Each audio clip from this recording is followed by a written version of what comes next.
toernooi van Alzo Beefmasters. Ons het vandag ons 15de produksieveiling gehad, 36 bulle en 40 vroulike diere verkoop. Ons het 90.000 gemiddeld gekry, wat ons baie gelukkig oor is, want omrede die speenkalfpryse is baie af en die mieliepryse is omtrent R1000 per ton af. So ons is baie gelukkig en ek wil baie dankie sê aan al die kopers.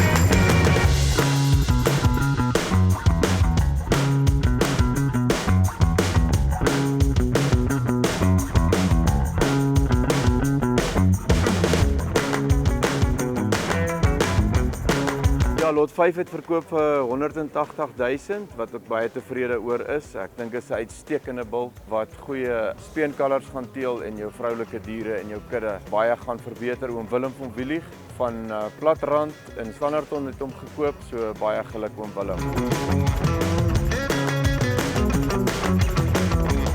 46 kopers geregistreer, kopers van Mpumalanga, Oos-Vrystaat. So ja, ek dink elke ou het 'n bil gekry vandag en ons het 'n magdom bulle verkoop vandag wat almal op R100.000 was. So ja, ek dink dit was uitstekend en 'n uitstekende opkoms.